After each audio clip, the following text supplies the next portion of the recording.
Hello, I'm Mark Richmond and I'm from Chef Knives To Go. And as you know, we're doing a series of videos called Knife Sharpening for Newbies. And up to this point, we've been learning to sharpen a knife. And today we're going to talk a little bit about what we do after we sharpen and between sharpenings. And we're going to talk specifically about sharpening steels and honing rods. So if we've done a good job up to now and we've sharpened our knife, the edge is going to look something like this. We want a nice straight V line that comes to a point and is nice and sharp and cuts through food. But as you know, good edge never lasts forever, and over time you'll start to get all kinds of things will happen to the edge. You'll start to run into harder food, it'll come in contact with acid, you'll be washing it and it'll start to oxidize, and over time the edge will start to look something like this, and it'll be a big mess. You won't be able to see that very well, but this is what goes on. You get degradation of the edge, it rolls over, it gets chipped, and as you start to use the knife on food, you'll feel it drag through the food, and then you know it's probably time to touch up the edge. So today we're going to touch up that edge with a sharpening steel. And before we get into the steels, I have to talk about the knives that you use, because different knives will work better or worse on different kinds of honing rods. Soft steel, like you have in most German cutlery, responds much better to aggressive steeling than hard steel, and the reason why is because softer steel is more malleable on the edge, and so it will basically bend back into shape a little bit more easily than harder steel. So the basic little trick I would like to give you today is the softer the steel, the more aggressive you can go with the sharpening steel. And as you move up, this is a Misono UX10, and as you move up in hardness, you really want to use a finer steel to hone your edge.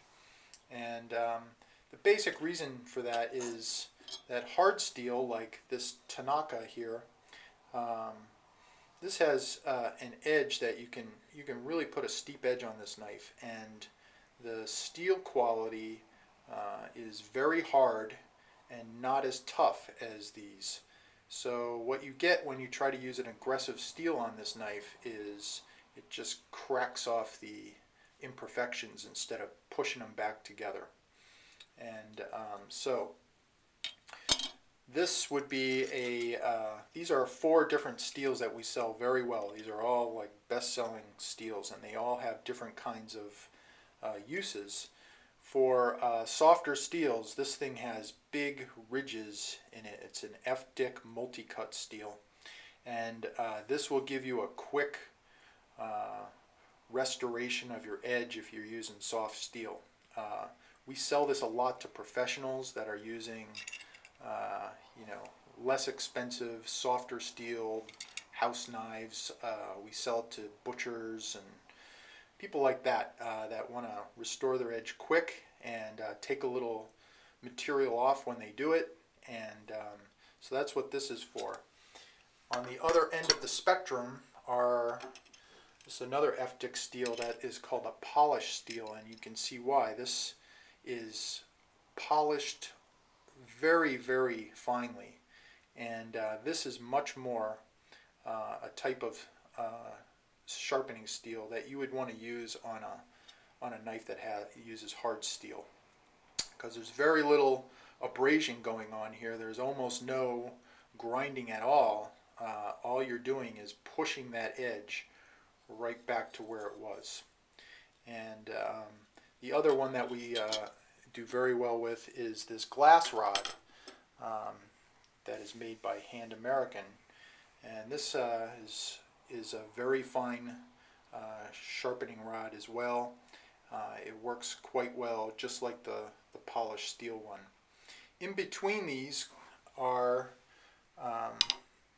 something like this Mac. This is a ceramic rod. It's more aggressive than the smooth ones, but it still will do a little bit of grinding on the edge. So this one, if I had to pick one kind of sharpening rod for these three knives all together, I would probably do something like this. It's very fine, but it still has some abrasive on it, and it's very popular. So those are the kind of sharpening rods that we sell a lot of, actually. And one other thing I should just show you is how to actually use these.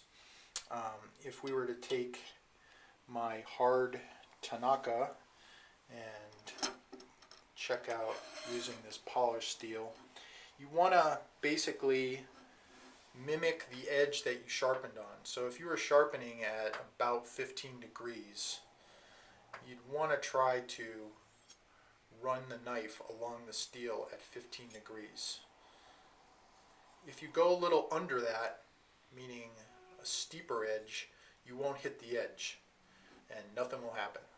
If you do it a little bit more, let's say if you're a little wider, it'll work. So slightly wider than when you sharpen is better than too steep. And you want to use a light touch.